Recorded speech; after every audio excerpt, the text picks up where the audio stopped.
since it's been a week since we've seen one another, and we won't see each other for another 5 days. I hate Monday, Wednesday classes in spring. It's so hard to get people going. Because you're like, oh, we start, and then you get a week off. And then we're like, no, we're like, President's Day or something's next, right? You get another week off. So let us, since we've all slept and done other things since then, let us try to put together these 3 terms, right? So we've got 3 terms. We've got homeostasis, negative feedback, and reflex arc. And what I would like for someone brave to do is to try to relate those 3 terms, because of course they are related to one another, but they are not interchangeable. I will be supportive if you are brave. So I want you to try to see if you can do it, and you can fumble through it. Go ahead. Okay, so homeostasis is your body's way of making sure you maintain set points, ranges. Negative feedback is when something's out of range and it's telling your body, the way it does that is through the reflex arc, goes up integration center, fixes it, negative feedback to let you know everything's good. Good, yes. So those are the 3 relationships. So if I said one was the parts, one was the mechanism, and one was the goal, tell me which one's which. Which one's the parts? Reflex arc. Homeostasis is the goal. Dave's got that one. Homeostasis is the goal. Which one's the parts? Reflex arc. And what's the mechanism? Negative feedback. Does that make sense? Okay. So those are all related to one another, and they're going to be sort of constant throughout the semester. We're going to continue to visit them throughout the semester. And then the last thing we talked about before you guys left was feed-forward mechanisms. And the feed-forward mechanisms sound like they would be the opposite of negative feedback, but they're not the opposite of negative feedback. Does anybody remember what they are? Feed-forward mechanisms or anticipatory homeostasis. It's like a quick negative feedback. It is quick. And you're expecting something, so then like you're expecting something. You're expecting something, yeah. Right? So I, for instance, come into grandma's kitchen, smell chocolate chip cookies, but have not actually taken in any carbs yet. Yet I start salivating and making salivary amylase because I've got this expectation based on my prior experience.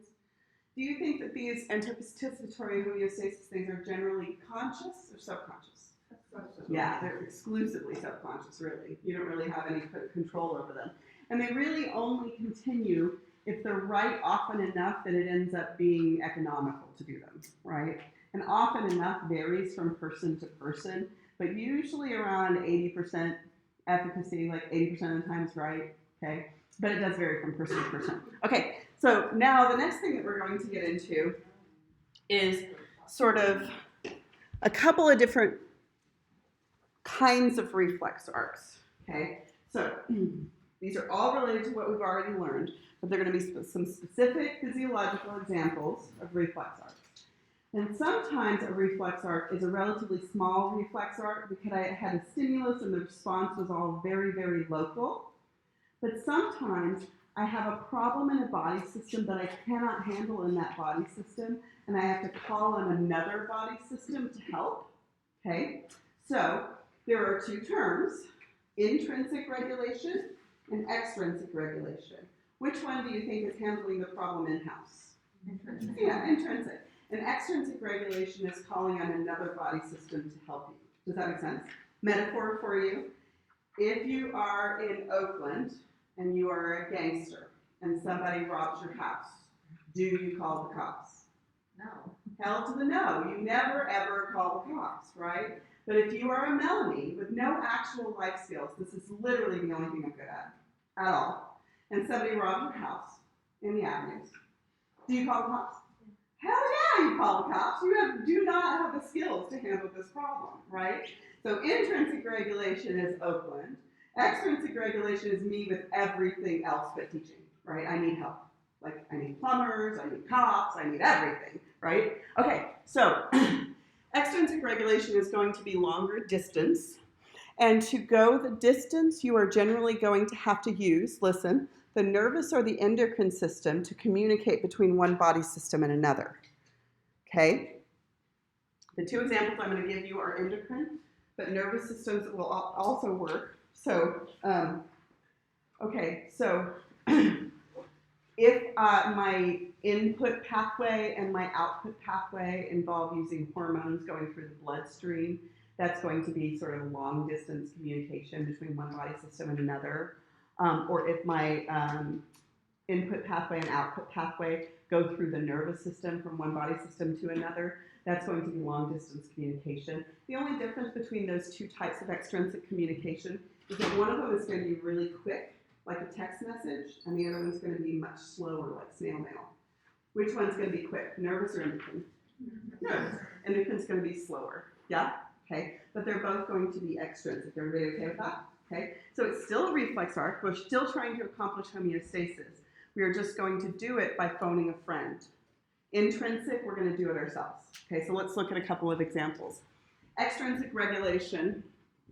Extrinsic regulation is generally long-distance communication, but it's not so much the distance, it's really phoning a friend, right? So what's going to happen is the nervous or the endocrine system is going to get involved to adjust the activities of another body system, okay, in order to maintain homeostasis, which is still the goal. So here's an example. You are 10 years old, you have 4 siblings, and you get 6 Butterfingers, or Reese's. I should have changed it because literally everybody likes Reese's, okay? 6 Reese's, right? What is the safest place to keep those things on Halloween? Where's the safest place if you have 4 siblings? In your guts. That's the safest place to keep them. You eat all of the damn things, right? And then you don't die because we would all be dead after Halloween, right? So you're going to eat 6 Butterfingers. It's going to cause a massive disturbance that you caused with your digestive system, right? It's definitely going to disturb your glucose homeostasis. Can we all agree?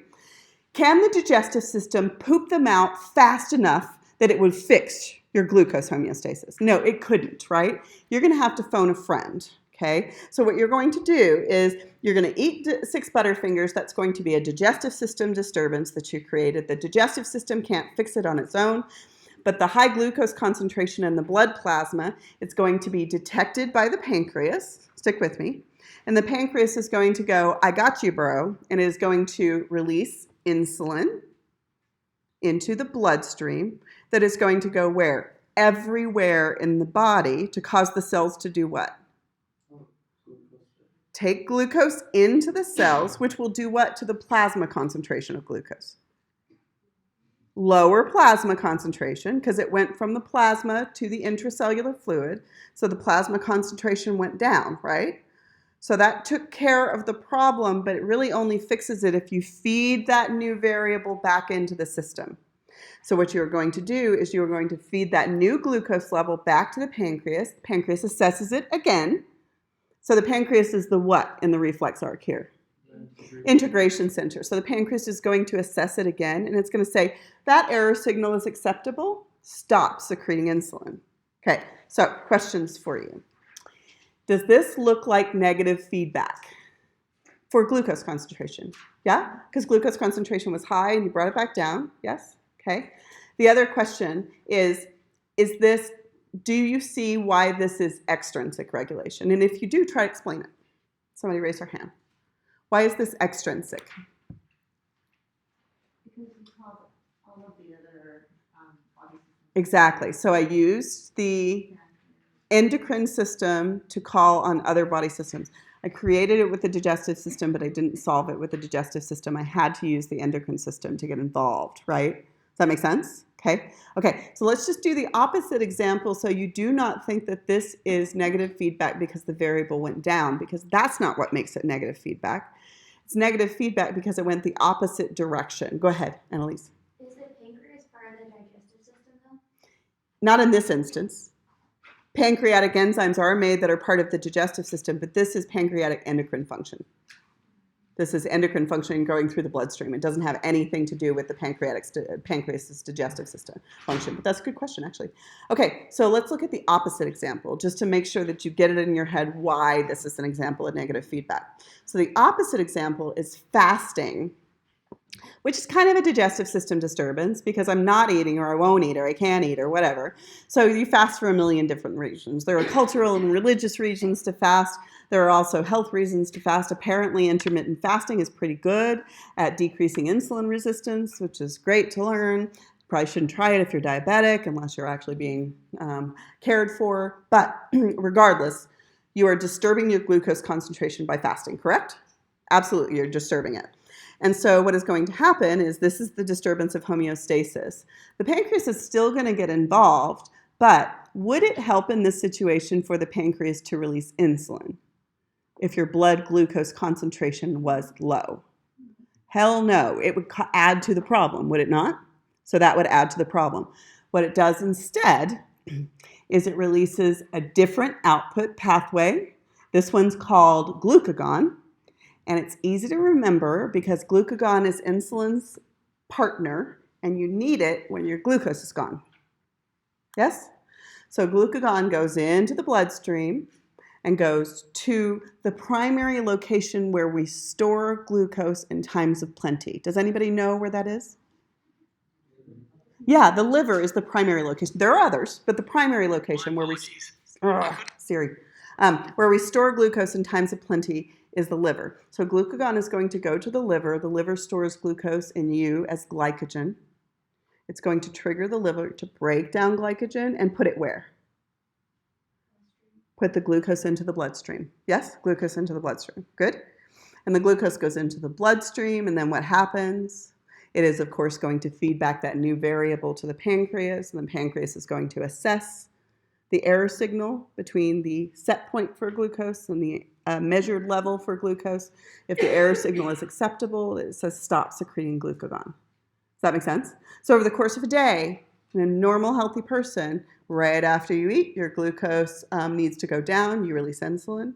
Between meals, your glucose needs to go up. You release glucagon, insulin, glucagon, insulin, glucagon, insulin, glucagon. Does that make sense? Okay, so same questions we asked before. Do you see that this example is negative feedback even though the variable went up? Yeah? Okay, because it was too low and I brought it back up. And again, why is this one extrinsic regulation? You have to use endocrine system. Yeah, if you use the endocrine system or the nervous system to communicate long distances, it's going to be extrinsic regulation, right? Does that make sense? Okay, so the example that we used last time on the think, pair, share question, in which I think the blood pressure was too low and the nervous system the medulla oblongata increased the heart rate, that's a nervous system example of extrinsic regulation. So the nervous system has to communicate long distances. Okay, so let's reinforce this by giving you an intrinsic example, okay? Intrinsic regulation is also sometimes called auto-regulation as in self, right? Or local regulation because it's generally local. There are exceptions, but it doesn't involve the nervous or endocrine system. Keep that in mind, right? You're not going to use any text messages or any snail mail to go long distances. So what happens is in a cell, a tissue, an organ, or an organ system, a problem arises that location, that can be solved without involving the nervous system or the endocrine system. So let me give you one example.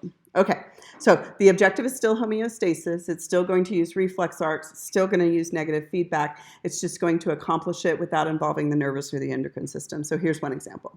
Intrinsic regulation to accomplish negative feedback.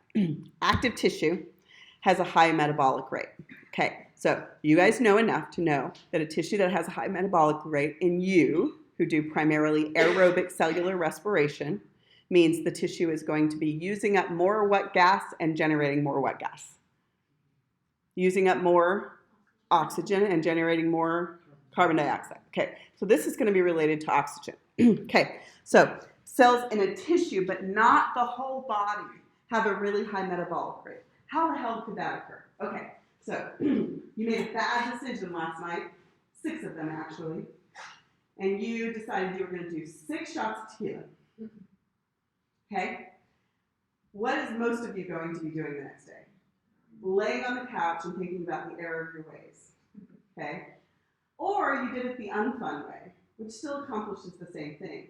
And you forgot that under no circumstances should you take 6 acetaminophen, which trashes your liver, right? You can kill yourself by taking more acetaminophen than it's actually recommended. Either way, your liver is going to be busting its little lobes the next day and the rest of you is going to be doing nothing, right? So you're laying on the couch, right? And so what happens is a single area needs more oxygen, not the whole body, which means I shouldn't try increasing the heart rate or the respiration rate before I try to handle it locally. So let's try to handle it locally. So what happens, this active tissue has a high metabolic rate, the liver, for instance. The cells in the tissue need more oxygen. That's the disturbance of homeostasis. They need more oxygen. And so what those cells do is they release chemicals. We'll learn what the chemicals are called later, that cause local arterial dilation. Local arterial dilation, yes?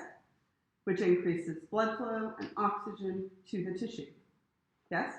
Which will take care of the problem, right? So you assess the oxygen level and you say, now the air signal is small enough that I no longer need to release those chemicals, and you can stop it, right? So do you see that this is negative feedback? Oxygen level was low, you brought it back up, okay? Do you see that it's intrinsic and not extrinsic?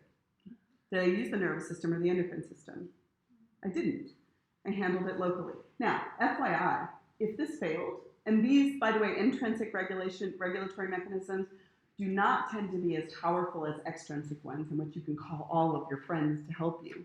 But they're cheaper and faster, right? Isn't this cheaper and faster than, for instance, increasing heart rate and respiration rate for the whole body? But my liver is really freaking important. So if this failed, I would probably go, I tried, couldn't do it, phone a friend. Increase heart rate, increase respiration rate if necessary. Generally speaking, you're going to try the cheaper, faster thing first, though. Okay, that makes sense to you guys? So that is intrinsic regulation. The goal was the same, homeostasis. The mechanism was still negative feedback, right? Only you didn't use nervous system or endocrine system. Good? Okay. The next one is a bigger stretch, but it's important to learn early in the semester. Okay, so I'm going to teach you guys a little equation that you may not have learned before. You may have, I don't know. And it's called the bicarbonate buffering system equation. It sounds worse than it is. We'll build it together. We're going to use it all damn semester. So as you see it and hate it, realize that you should just take it like medicine, right? Just learn the damn thing, because it never leaves all semester long. Okay, so again, you told me that when a tissue has a high metabolic rate, it's going to generate more what gas? Oxygen. No, generate more. Carbon dioxide. Everybody good with that? Okay. So what happens as carbon dioxide interacts with the ubiquitous water, right? Which is just everywhere, right? This is the equation that occurs all over your damn body. CO2 plus H2O via an enzyme we'll learn later forms H2CO3, which is carbonic acid. Carbonic acid dissociates. What do acids do in solution? They drop off a what? A hydrogen ion. Okay. So this dissociates to H plus and HCO3 minus. This is the bicarbonate ion, which is a weak buffer, but it doesn't help enough with this situation. Okay. So it dissociates to HCO3 minus. So I forgot to put minus on there. Okay, so why the hell do you care about this? Because this ends up being really physiologically important in this way. So you guys help me predict. This is not a chemical equation, this is just a prediction. So I want to know, as carbon dioxide goes up, what happens to the concentration of hydrogen ions? What do you think? It goes up, yeah? And if the concentration of hydrogen ions goes up, what happens to the pH? It goes down, exactly. Yes? Because we all hate pH. Everybody does. Some mathematician, without understanding the rest of us are mortal, made pH the negative inverse log of the concentration of hydrogen ions in solution, which is BS. We can all agree. But we also can memorize the damn thing, right? Right? So as hydrogen ion concentration goes up, pH goes down. Why the hell do you care? pH massively impacts physiological systems. Our blood pH should be 7.35 to 7.45. Teeny tiny little variability. Go up above that, your proteins start to change shape. Below that, your proteins start to change shape. Enzymes change shape, do they work? No. Hormones change shape, they don't work. Blood clotting proteins change shape, they don't work. So not surprisingly, there are a boatload of regulatory mechanisms that relate to carbon dioxide and pH, right? Lots and lots of them, okay? So let's just look at one of them. Again, this one is a stretch to figure out why it's intrinsic, but we'll put it together. And then I'll tell you why I taught you this annoying equation early in the semester. Okay, so we're going to be dealing, maybe it's even with the same tissue, but we're dealing with a different variable, actually two different variables here. So an active tissue has a high metabolic rate. Same thing, only this time we're looking at what's coming out instead of what's going in, okay? So carbon dioxide, of course, rises as a waste product of metabolism. That's your disturbance of homeostasis. But the big deal with carbon dioxide is not so much the carbon dioxide, it's its impact on pH. So what ends up happening is, of course, CO2 plus H2O makes carbonic acid, which is that one in the middle. Carbonic acid dissociates to the bicarbonate ion, which is HCO3 minus, and the hydrogen ion, which is the one that we care about. And you told me that more hydrogen ions do what to pH? Raise or lower? Lower the pH. Okay, here's the deal. As soon as the pH lowers, without phoning a friend, the lower pH is detected at the kidney, and the kidney starts to make you pee out H plus ions, right? The regulatory mechanism doesn't phone anyone. It says, you disturbed homeostasis, you jacked up the pH, I'm going to get rid of it, you don't even have to ask me, this is what I do naturally. Now, it is not occurring necessarily in the liver, but it's not phoning anyone else. It's still intrinsic and automatic, right? So it's an automatic response without using hormones or without using the nervous system. Does that make sense? To regulate carbon dioxide and pH relationship, okay? So, now, the change in pH triggers an increase in H plus excretion at the kidney and the blood pH rises. That's going to feed back into the pH, which can eventually help with carbon dioxide as well, because there's a mechanism of actually sending this equation that direction, okay? So, the thing here is you have to stretch for just a minute and realize that, of course, I'm trying to maintain homeostasis, yes? But what I'm doing is I'm doing it without using hormones and without using the nervous system. So it's still intrinsic regulation. So why the hell do I teach you this equation so early? Because we are going to visit this equation all semester long. We're going to talk about it when we talk about cell metabolism, which is right after this, because of course this impacts, right? This is basically the end effect of the carbon dioxide that you generate from cellular respiration. We're going to talk about it again when we get to the respiratory system, which is one of the ways to regulate pH, just blow off carbon dioxide, right? And we're going to talk about it again when we get to the urinary system, because another way to regulate pH is to basically pee out, not carbon dioxide, because you can't pee out carbon dioxide, right? But pee out H plus ions. Does that make sense? Okay, so that's intrinsic regulation. That one's a little bit of a stretch, but it's an important stretch to try to make. Go ahead. So it says more hydrogen ions lower the blood pH. Yes, lower. The change in pH will make the kidney excrete. Exactly. Naturally. So then why does the blood pH rise again? Why? Because you peed out H plus, and that makes the blood pH rise. Right? Yeah, because you're losing H. Yeah. That makes sense? Yeah. Got it? Okay. So, okay. So, if you need practice on pH, you are not alone. There's a million different ways to practice. There's stuff in your textbook, and I put it in the before you begin section about pH. But then I also, every time you see this IP in your notes, it's referring you to interactive physiology, and I posted over the break a little video and an introduction to interactive physiology. For those of you who know that you are very visual or very kinesthetic people that need to mess with things, this might very well be worth the money for you.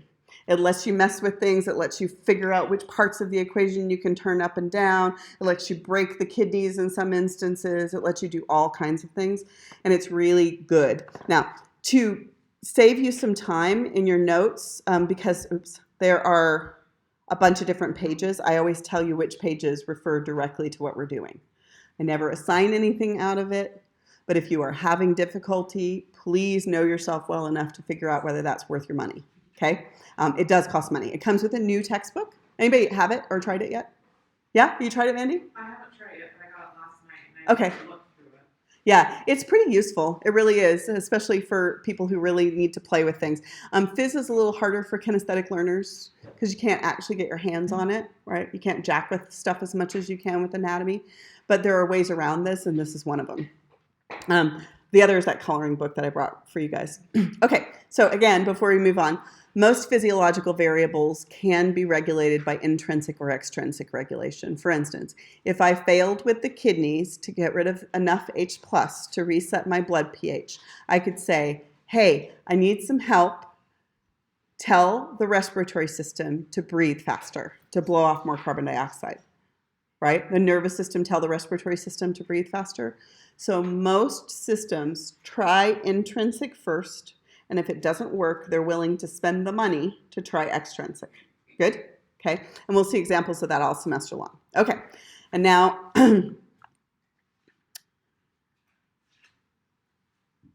we are ready to talk about positive feedback, but I want you guys to do a quick think, pair, share first. Okay, you can do it together. Again, these aren't hard enough that I want you to do them twice, but the hard ones are coming a little later. Okay, and get your top hat going while I'm getting mine going. And again, getting the answer right is not as important as being able to verbalize your logic to another person with this one, because you get credit for it regardless. What? Okay.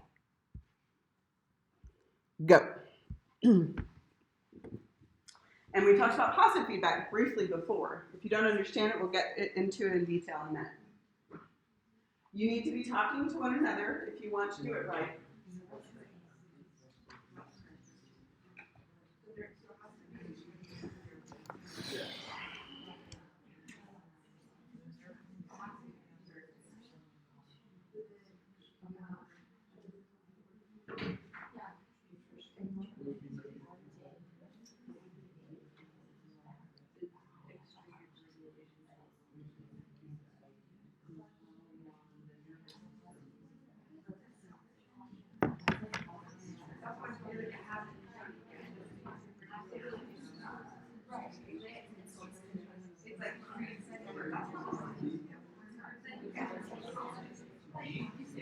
No, Talk to one another, please. because it's a nervous system. So I'm thinking because positive feedback.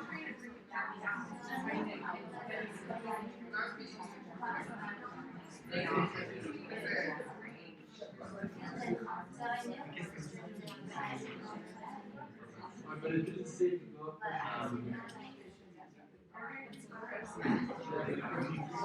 Don't use that as a logic. I mean, it's not wrong, but it's not going to help you if we hadn't discovered it.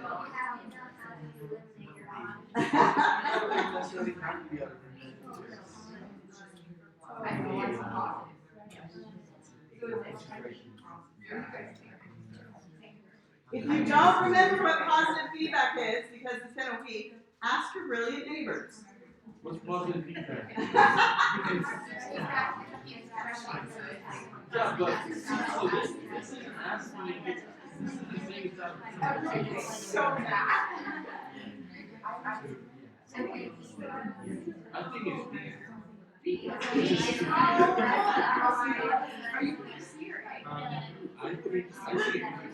We have not come to a consensus.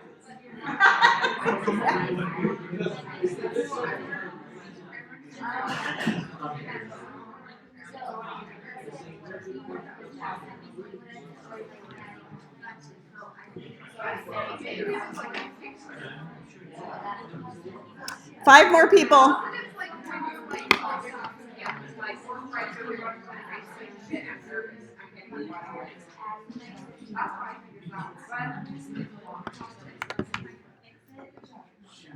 One more person.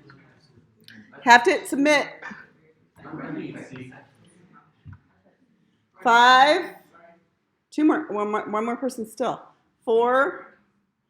Get your answer in. Make sure you hit submit, even if you thought you already did. Oh, there we go. Okay, so what do we think the answer is? C. The answer is A. Okay, so obviously we need to discuss this further. I would love it if someone who feels confident in why they got the answer correct would explain their logic. Because I've already done it. Sometimes it helps to hear another person. So, who would like to explain how they arrived at A? Go ahead, Shannon. You don't want you don't want your heart rate to get too fast. Mm-hmm. Positive feedback would just be like keep going. Okay. Where negative feedback is like, okay, we need to increase, but it needs to be able to loop back and say, okay, this is increased enough, now what feels good. Okay, so that's how you decided positive versus negative. How did you decide intrinsic versus extrinsic? Going on that. Oh, I haven't heard it first, and then you can. Shannon, how did you decide intrinsic versus extrinsic? Because it's using the nervous system. Okay. It's extrinsic. All right, great. So that was one set of reasoning. You can arrive at the same place via a different route. Does anybody have a different set of logic that they use? Go ahead. So improve blood flow, so I assume that it wasn't saying that, oh, just keep pumping and pumping and pumping. So the blood pressure, increased blood pressure. What we were doing, that meant the blood pressure was low. So it's And what we did is increase the heart rate to bring the blood pressure up. So what that part of, it is telling us what? Positive or negative? That's negative feedback, right? So for those of you who are thinking positive, I wonder if you're getting confused and thinking that positive feedback brings things up and negative feedback brings things down. Because that is not what either of those mean. Negative feedback means opposing the direction that it's going, right? It was too low, you brought it up, right? It's still negative feedback because it's opposing the direction. Go ahead. So I was just gonna ask, Sure. I thought negative feedback means that if it's out of range.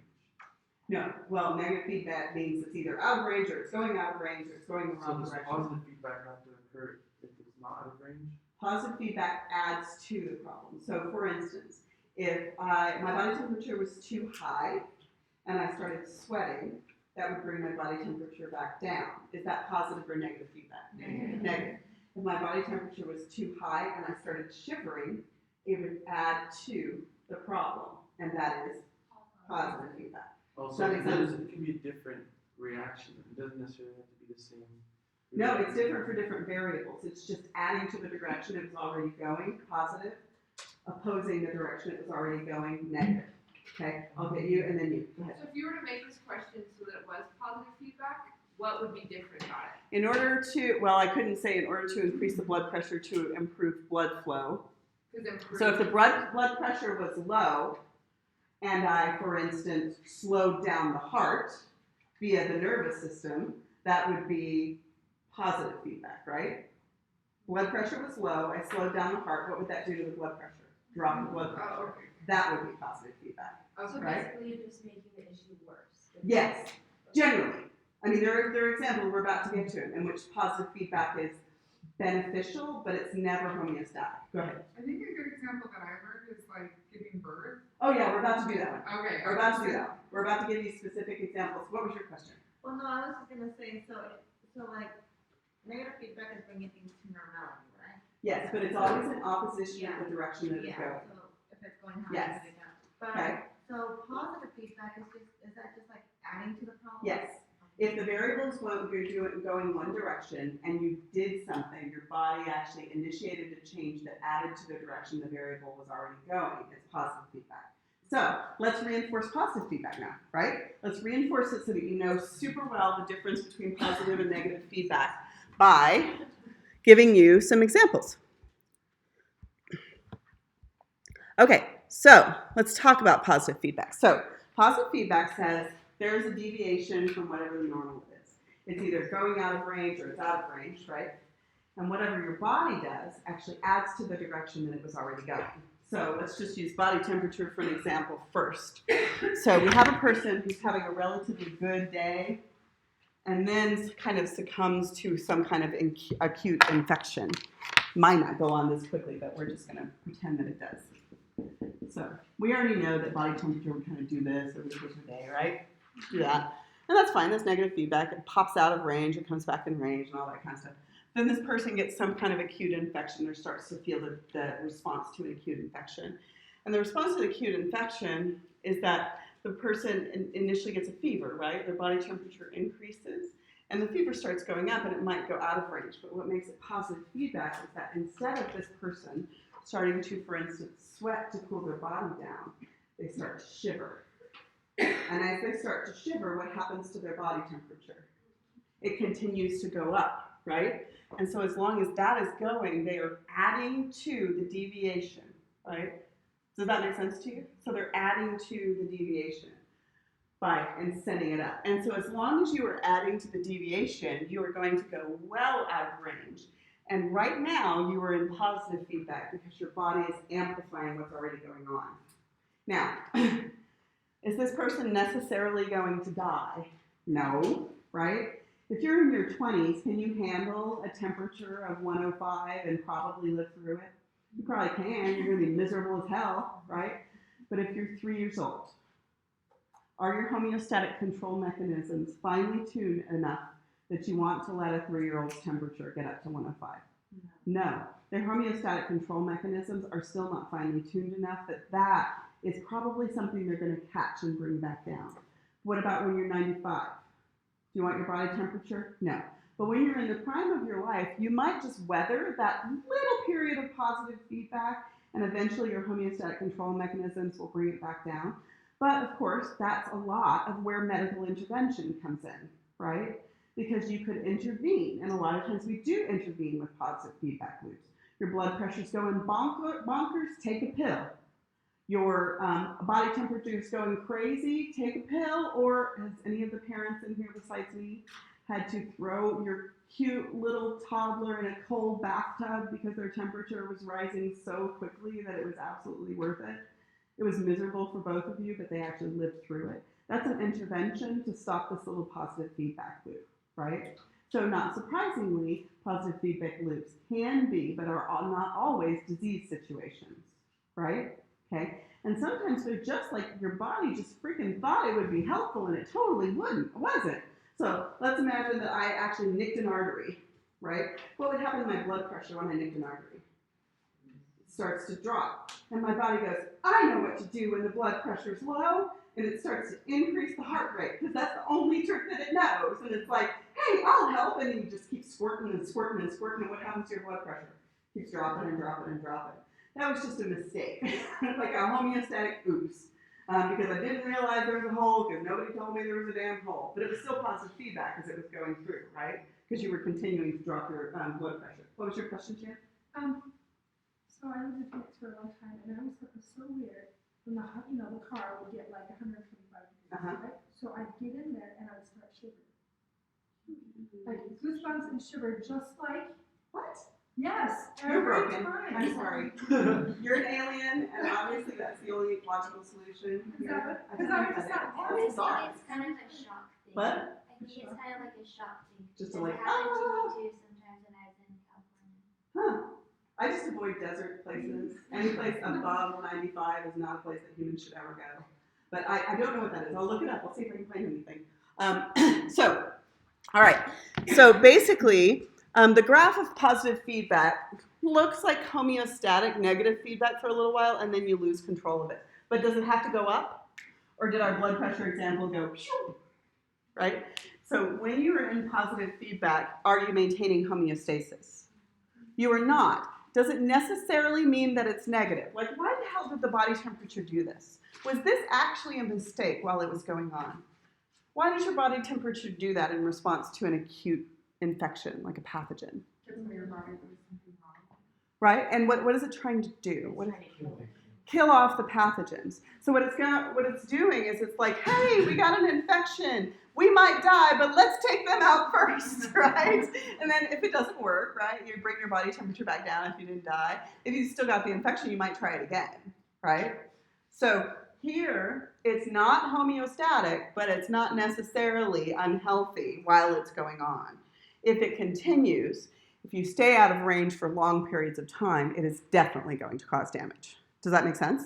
So even though it's not homeostatic, it's not necessarily damaging, or not necessarily negative. So when these occur, they are often called cascades or amplifications or positive feedback loops because they kind of add to what's going on. Okay, so let's look at a couple of normal ones, and she mentioned one of them. So I'll show you a bad one, and then I'll show you the one that she mentioned, which was really good. Okay, here's the bad one. I don't know why the hell your textbook uses this one, but you can see that it's positive feedback. So the pituitary gland secretes a hormone called luteinizing hormone. You'll learn it later. Causes the ovaries to secrete estrogen, but estrogen causes the pituitary gland to secrete more luteinizing hormone, which causes the ovaries to secrete more estrogen, which causes more and more and more. And what do you think if you were looking at your estrogen concentration it would be doing while this was going on? It would be going up quickly, right? Does that make sense? This is happening during a certain phase of a woman's cycle in which her estrogen level really rises prior to, for instance, ovulation. Does that make sense? Okay, now here's a better example. Your textbook doesn't have it, but it's a good one. Makes total sense.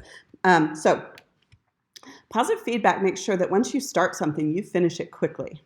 And for those of us who are moms, how long would you like to be in labor? Any longer? A moment longer than is absolutely necessary. Hell to the no is the answer, okay? So here is how you make sure that you get that stuff done once you start it. Okay, if the fetus gets to decide the time of birth and not the doctor because he's got a vacation plan, here's what happens. The head of the baby, because it's full term, it's in position, is pushing against the cervix. You with me? Okay, head of the baby is pushing against the cervix. The stretching of the cervix stimulates the nervous system to tell the brain, and the brain actually responds by the posterior pituitary secreting this hormone, which is called oxytocin. Oxytocin goes into the bloodstream. It actually causes uterine contraction, which will make the baby's head push against the cervix, yes? And as the baby's head pushes against the cervix, it'll cause more oxytocin release, which will cause the baby's head to push against the cervix, and the contractions get stronger and closer and stronger and closer until you accomplish what you started, right? Which was parturition or birth. Does everybody see that this is an example of positive feedback? So when it starts, it continues to go and go and go under normal circumstances until the baby pops out. So when you start a positive feedback loop, you are trying to accomplish something quickly. Yeah? Okay. Does everybody understand that this is positive feedback? Now, it is not considered extrinsic regulation because extrinsic regulation is usually involved with negative feedback. So even though it's involved the nervous system, it's just a positive feedback example. But it's a great example of one, right? Okay, here's a couple of other examples of positive feedback. Another example of positive feedback is blood clotting. See if you can hear the positive feedback in it. When I damage a vessel, maybe I made an injection into a vein, and then the vessel's damaged, right? It's got a hole in it, okay? The damaged vessel attracts platelets. Platelets release clotting factors, which start clotting and attract more platelets, which release clotting factors, which start clotting and attract more platelets, which release clotting factors, which until you actually get the hole plugged, right? When the hole is plugged, you actually have accomplished it. You actually did an increase and increase and increase until the hole was plugged. Does that make sense? Okay, because how quickly do you want to clot? As quickly as possible, right? You want to clot as quickly as possible. So even though clotting is definitely homeostatic, right? Like big picture homeostatic. While it was going on, it was definitely shooting your ranges for instance, clotting factors well out of range. But big picture homeostatic, right? But not homeostatic in the moment that it was going on, right? It wasn't homeostatic for that variable in the moment. Does that make sense? Okay, and then the only other example of positive feedback that we're going to get to is the normal example of positive feedback is action potentials. And action potentials take a long time to explain, but I will go ahead and tell you that basically what happens with an action potential is you get it started and you want an electrical signal to move 250 miles an hour down an axon. And you accomplish that by making sure it constantly adds to itself, but it takes at least half an hour to explain action potentials. So I'm just going to tell you right now that they're positive feedback, and then when we learn them, I will remind you that they're positive feedback. Good? Okay. And then most positive feedback situations, though, are not normal. Most of them are disease situations or injury situations in which it's a vicious cycle, and the event that it leads to is either death, medical intervention, or your homeostatic control mechanisms may get a hold of it. But it's definitely not good while it's going on. although it may have a decent goal while it's going on. So that's positive feedback. Everybody okay? Positive feedback? Okay. So positive feedback takes whichever direction the variable was going and adds to it, right? Adds to the direction the variable was going. Okay, so let's revisit the big pictures about homeostasis before we get into any more stuff. So homeostasis is, of course, just the maintenance of a relatively constant internal environment. And we already know that, right? And of course, the mechanism that you use to do it is negative feedback, and the parts are the reflex arc, and that's what we've been talking about. Homeostasis is your predictor for physiology. If you ever can't imagine what would happen next, you use homeostasis to try to predict. And most of the time, it's going to be right. There are always exceptions, because have you noticed in biology, every damn thing has an exception, everything, right? I tell you, okay, mammals give live birth. We'll have a freaking platypus, right? Because in biology, evolution will have always figured out how to make an exception. But most of the time, this is going to be a great predictor. Okay, and then other things that we also learned is that we could theoretically regulate every single one of those 100 trillion pools of intracellular fluid, or we could regulate the extracellular fluid. And of course, you guys figured out that extracellular fluid is more likely to be regulated. Why? It's cheaper. It's one big circulating pool, or two at the most circulating pool. And of course, it's also a better place to catch things before they actually impact the cellular function. So what kind of physiological variables are regulated? Yes, just damn near anything you can imagine. Is there a homeostatic level for carbon dioxide? Yes. Is there one for oxygen? Yes. Is there one for glucose? Sure. Body temperature, blood pressure, pH, everything has a regulated level of variables. And it is incredibly expensive to maintain those things in that variable, that level. So expensive that of everything that you ingest and all of the kilocalories that you eat, 60% of them are just fighting entropy. 60% of the calories are just maintaining homeostasis. So you do not have to burn a cheeseburger. You have to burn 40% of a cheeseburger by wiggling. The rest of it is just burned by maintaining homeostasis.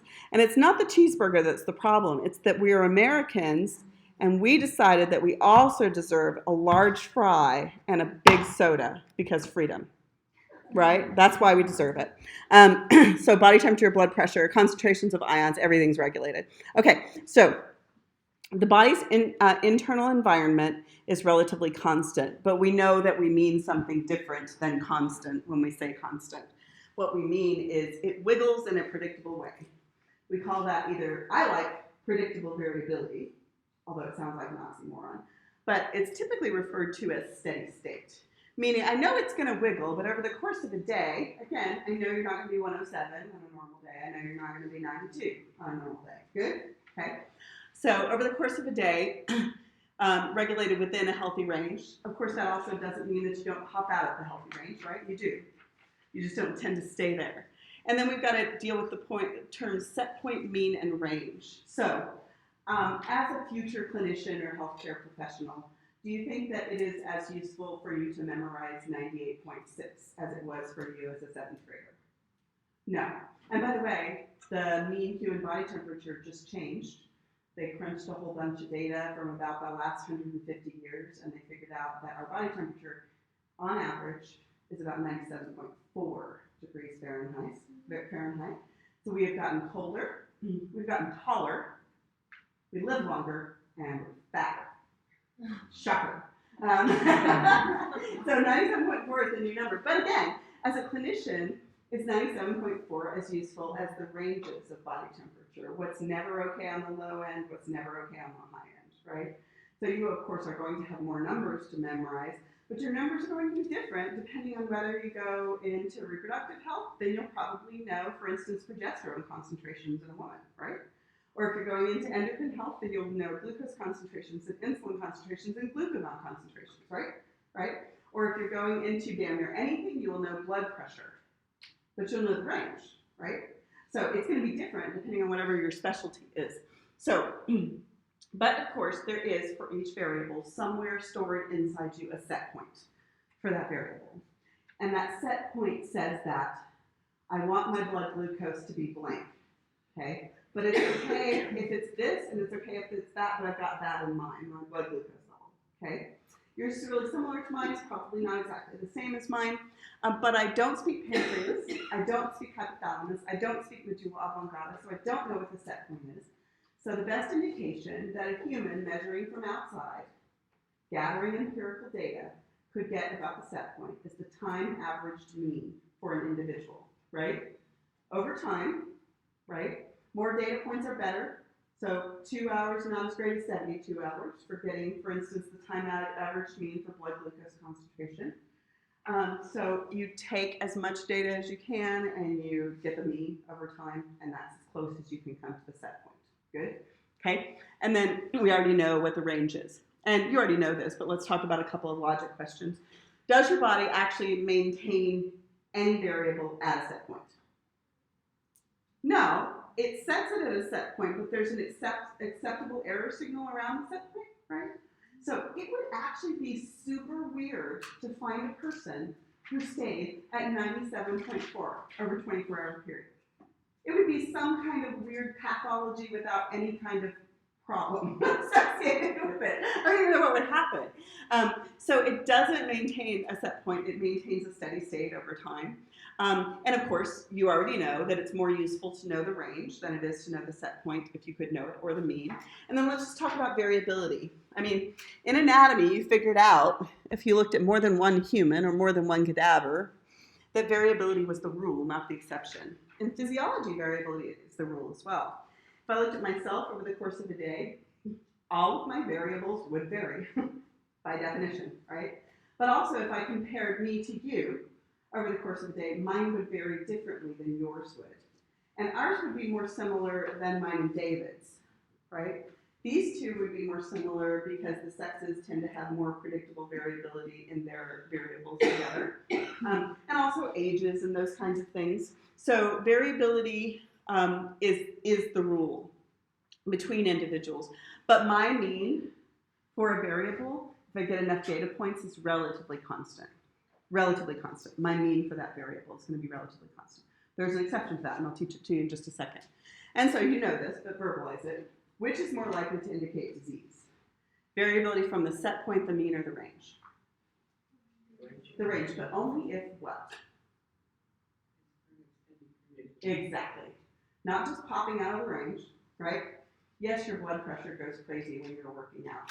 It's supposed to, but if you work out and your blood pressure goes up to 186 over 110, right? That's actually not pathology. But if half an hour later, my blood pressure hasn't come down, that's pathology. Does that make sense? Okay. All right, so last little tidbit before we actually get into the chemicals involved are, what about circadian rhythms and sort of lifetime applications to this kind of stuff? So you were doing circadian rhythms kind of last week and this week in lab. And circadian rhythms relate to two roots. Circa means around and dia means day. So since we evolved on this planet, we got like a 24, 25-hour circadian rhythm, basically evolving with the light-dark cycles. Now, lots and lots of variables, but not all of them, will vary over the course of a day. So, for instance, our insulin and glucagon vary over the course of a day. But does estrogen vary over the course of a day? No, it varies over the course of what? A reproductive cycle of 28-ish days, right? So they're not all circadian rhythms, even though they're all related to time. But a lot of them are. A lot of them are day-night sort of circadian rhythms. Now, in order to time something, you need a timekeeper. And the timekeeper for humans is the hypothalamus. It's a busy little blob in your brain. And what it does is it gathers a whole bunch of input data. It gathers metabolic data about concentrations of glucose and all of those kinds of things. It also gathers light data, temperature data to help you figure out when is day and when is night and when it's time to reset. Does that make sense to you? And one of the things that the hypothalamus does is by setting the day-night cycle, it helps to regulate the concentration of lots of other things and the timing of lots of other things. One of the ways that it does that is that the hypothalamus regulates the pineal gland. And the pineal gland is what secretes melatonin. So the hypothalamus tells the pineal gland when it's nighttime, and specifically when it slows down your metabolism and your body temperature and get ready to go to sleep time, right? And then the pineal gland will actually secrete melatonin, and then you'll get tired.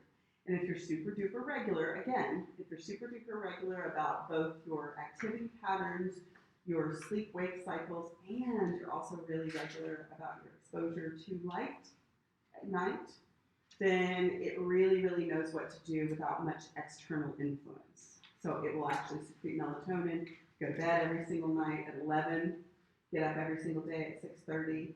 Regardless of what you do, it will start to secrete melatonin 10:30, 10:40, right? It will start to do that, so you'll slow down. So the biological rhythms or circadian rhythms are involved in regulating sleep-wake, not surprisingly, body temperature, hormone concentrations. Not all hormones are regulated 24, 25-hour cycle, but a lot of them are. And of course, if you're really, really regular, you get the benefit of it by this feed-forward or anticipatory homeostasis. And just in case you're interested, because you guys have to choose a POPs project at some point, there is a cool little interactive assessment from the Howard Hughes Medical Institute that assesses whether you're a morning or an evening person. And by the way, depending on your particular predisposition for your circadian rhythms, your mental acuity is higher at certain points depending on your predisposition. Your reflex time is higher depending on your predisposition. So it's kind of interesting to figure out, even though there's hardly a damn thing you could do about it, right? Because you still have a class at whatever time in the morning, regardless of like even if you're dumb, you still have to go, right? Like, I don't even know why they make me teach at 8:30. It's ridiculous. Okay, where was I? All right, so the last little thing about this is something that I think is really cool, and it ends up being really important in phys, and that is the concept of upregulation and downregulation, the concept of adaptation and acclimatization. Okay, so upregulation and downregulation are still trying to maintain homeostasis, but you have failed for long periods of time, and you're going to try plan B. So stick with me. It takes a minute to explain this one. Okay, so I want you to imagine an adult male who, for whatever reason, cannot produce homeostatic levels of testosterone. Okay? And I know we think of testosterone as being related to sex drive, and yes, it is, but it's also related to drive. So it not only makes you want to do people, it makes you want to do stuff, right? So, but then in addition, it's also related to maintaining metabolism. It's related to sort of mental acuity. It's also related to muscle mass, all of that kind of stuff. So in a male, for instance, that is in his 20s or 30s and just produces abnormally low levels of testosterone, it's going to look a lot like depression. So there's this podcast that I've been listening to literally since I was a teenager. Have you guys ever listened to This American Life? It's on public radio. It's literally the best thing that's ever happened. It formed half of my personality. So This American Life, there's a podcast about testosterone. Specifically, the whole podcast is about testosterone. And they go into this little mini case study about this guy who's in his 20s, and he had abnormally low levels of testosterone. His testes just were not producing adequate levels of testosterone, although they had before. So he had normal reproductive development, and just all of a sudden his testes just stopped producing testosterone. How did it manifest? Well, this is just fascinating to me, because it manifested because he would wake up in the morning and he saw no reason to do a single other thing than sit on the edge of his bed and stare at the wall for hours on end. No motivation to do a damn thing. And then when he would get hungry, he would just go into the kitchen and there would be a loaf of white bread, and he would just stuff all the pieces in his mouth until he was no longer hungry, and then he would sit back down, right? And this went on for weeks or months on end before he went in and actually got tested, because one of his family members were like, dude, what is happening here? And he had really super low levels of testosterone, not just low for a male, but low for a woman too, like outrageously low. So what the hell is going on in his body? So something really fascinating happens over time if he hadn't gone in for treatment. So what happens is, with any hormone level, with any variable level, your body is going to try to regulate it, right? And so in a normal, healthy male, what would happen is your body would say, hey, that testosterone level is too low. Testes, please make more testosterone, and the testes would bring it back up. Then when it got too high and started getting aggro and pissing everybody off, your body would go, whoa, hey, bring that back down. And in a normal, healthy male, your testosterone levels will go up and down, right, within the normal range. But in him, for whatever reason, his testes stopped producing testosterone. And if you let it go for a long time, here's what would occur.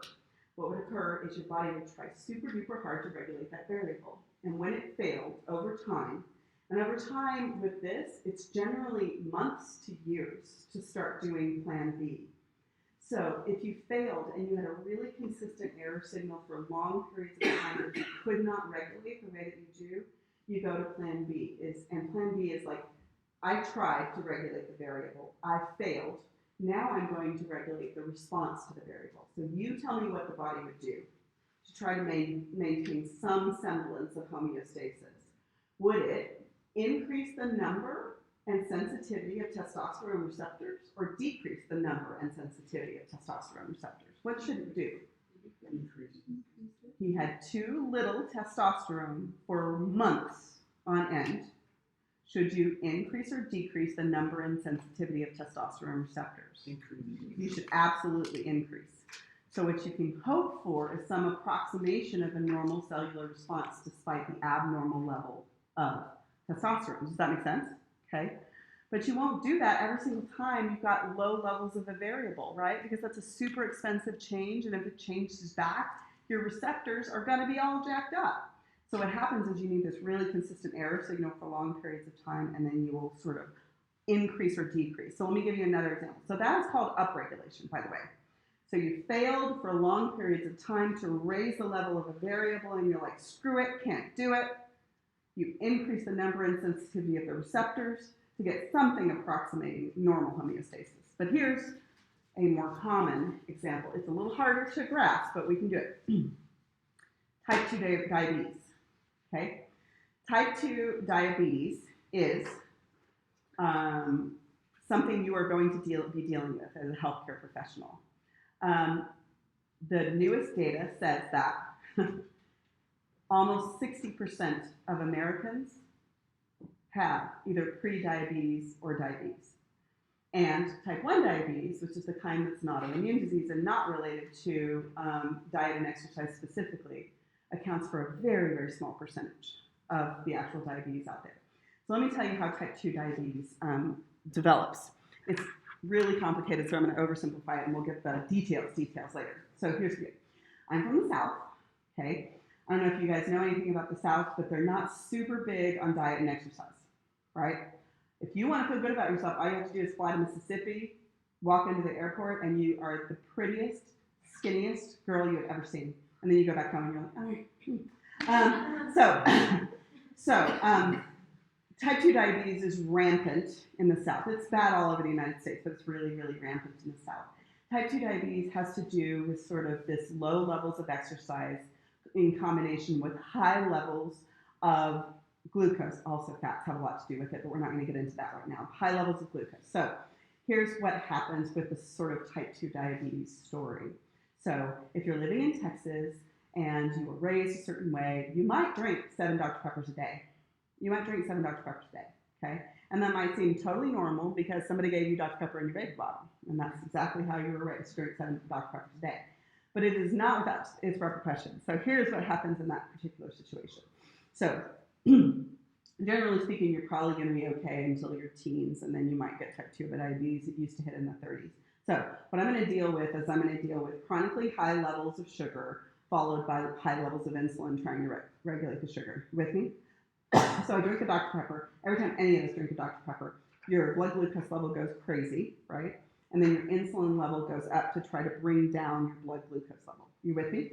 Okay, so that's all well and good, and anybody can get away with drinking a soda now and then, right? But what happens in that particular situation is after you drank the first one and your insulin level came up, you drank the second one, and then the third one, and then the fourth one. And then you do this not for weeks or for months, but for decades, yes?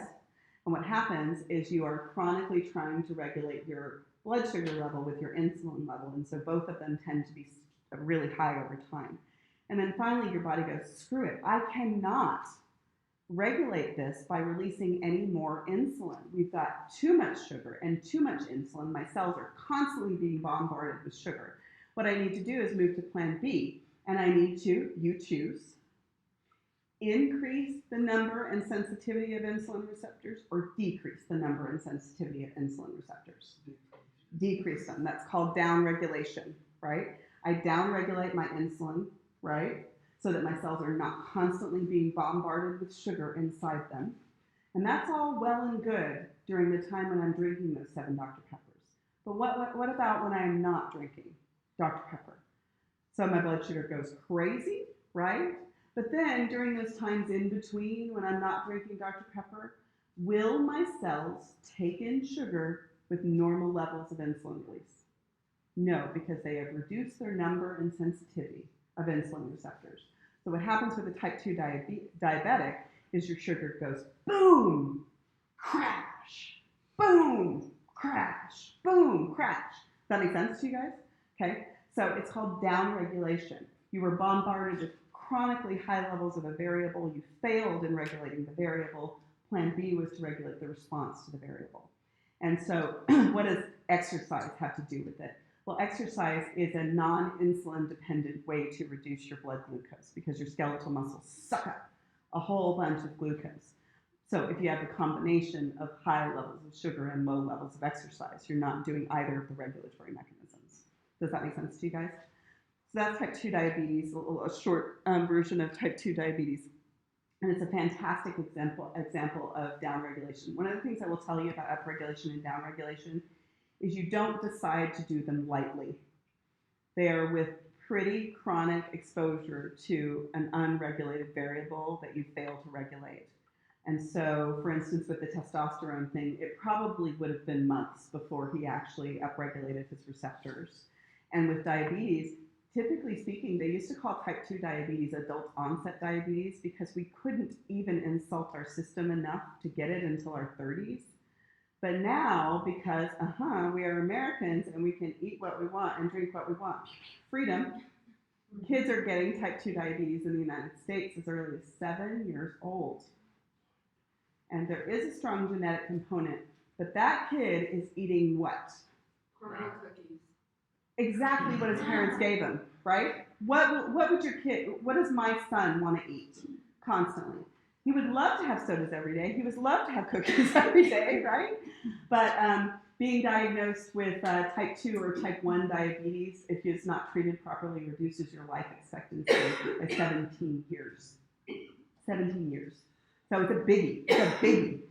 Okay, so that is upregulation and downregulation. Now the last thing related to this is, this one is related to sort of a constant error signal, but it's outside the body. So somebody grasped this in the last one. If you have this constant error signal inside the body, then maybe you'll try upregulation and downregulation. But what if, for instance, you're from Texas, like me, and you had a set point for the acceptable number of red blood cells that was based on Texas levels of oxygen, and then you move to Utah, right?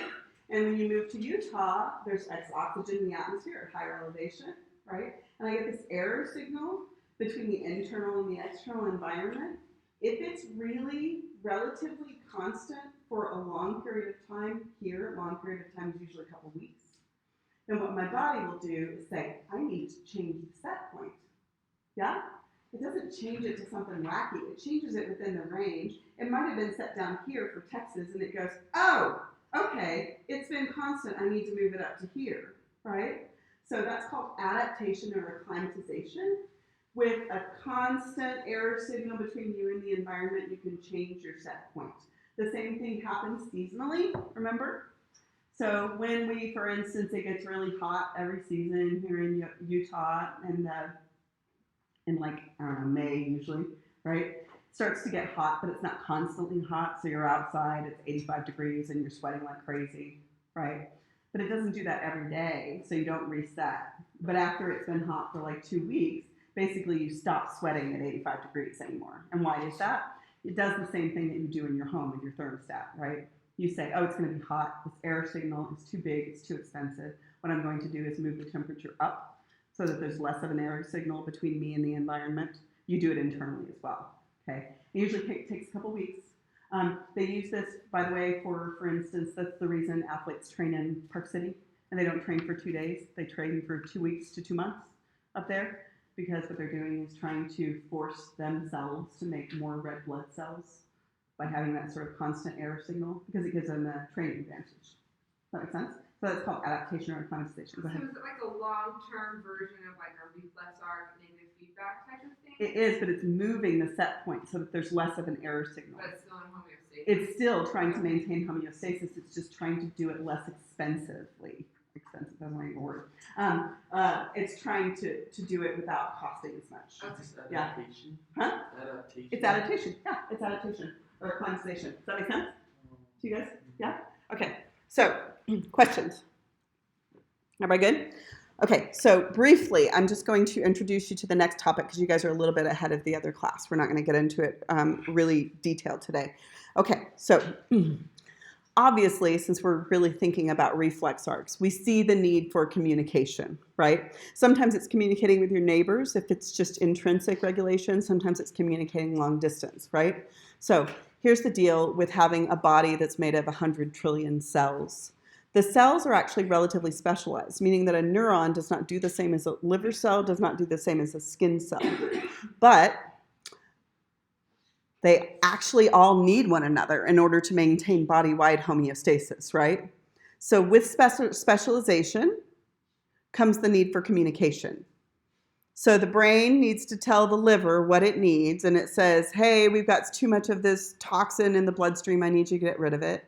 And the liver needs to tell the brain, hey, I need you to increase the medulla oblongata to actually increase blood flow to me, right? So they have to talk to one another.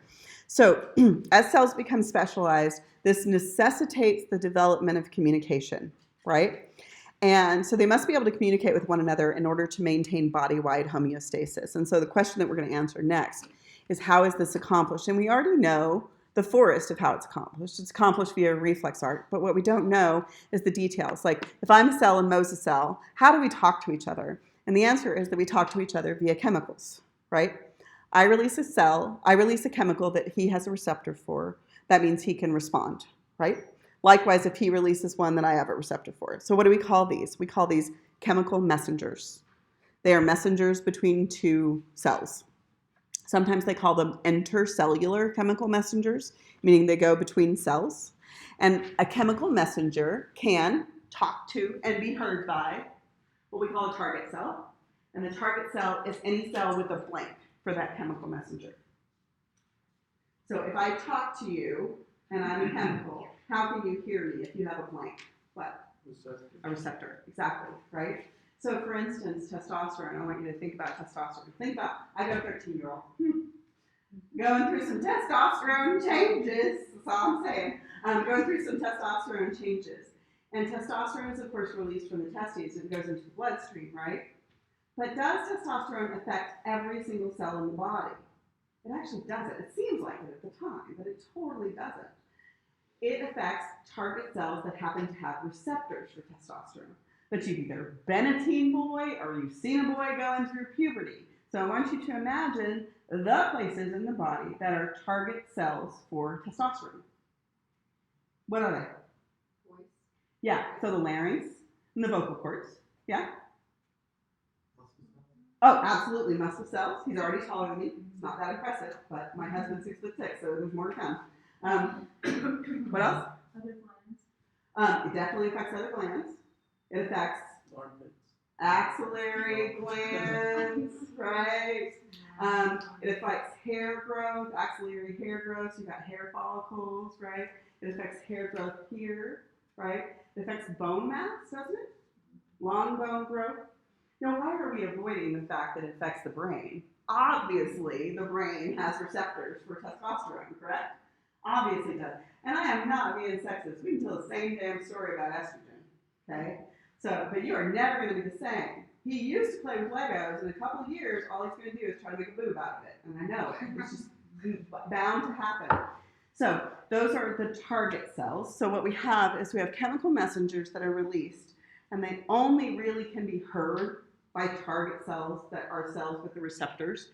And then what happens inside the cell after you hear the message is called, I hate this name, but it's just what it's called, the signal transduction pathway, which is basically how you make the target cell respond. I'm going to give you one example, and then I'll leave you alone about signal transduction pathways because everybody hates them. I used to teach them in this chapter, but I'm going to wait until after the drop date because you won't be able to leave. It's fine. You can survive them. You're just not gonna like them. Okay. So here's the deal. I am going to be testosterone, and you are going to be a skeletal muscle cell. Yes. Okay. So what is this whole signal transduction pathway idea? So testes released me. I'm testosterone. I'm going to go to find the receptor on my target cell, right? But the cell has to do something in response. Otherwise, why bother? And the something that the cell does is the signal transduction pathway. So what a skeletal muscle cell does, for instance, in response to testosterone, is protein synthesis of actin and myosin so that the muscle gets stronger and bigger. Yes? But there's a pathway for causing protein synthesis, and I start it. So I start the signal transduction pathway. I'm the signal has to be transduced to cause a cell response, and there's a whole pathway by which it occurs. Does that make sense? So really what the signal transduction pathway is, it's just the mechanism by which the target cell does what you tell it to do, right? Sometimes it's really easy, just open that channel. Sometimes it's really hard, make 2 different proteins, organize them into a sarcomere, right? So does that make sense to you guys? So that's the signal transduction pathway. And then the last thing before you guys leave is that we are going to talk about the types of chemical messengers.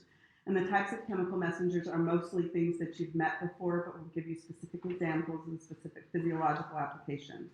If a chemical messenger is released from a cell and goes into the bloodstream to go to its target cell, it's called hormone, right? If the chemical messenger is released by a neuron right next to its receptor, it's called a neurotransmitter. Yes? And then if the chemical messenger is released by a cell to communicate primarily with its neighbors, it's called a paracrine agent, which is probably the least familiar term to you. And that's mostly used for, you choose, intrinsic or extrinsic communication. Neighbors. Oh. Intrinsic communication, right? And then we also have the rare occurrence, but it does occur, in which if I'm just like my neighbors, I can release something that can actually go back and bind to my own receptor, and that's called an autocrine factor. So we have hormones, neurotransmitters, paracrine, autocrine. Good? Okay, and I'll see you guys on Monday. Make sure that you are working on your quiz. You don't have all the answers to it yet, but they're in your notes, and we'll finish it on Monday, I think.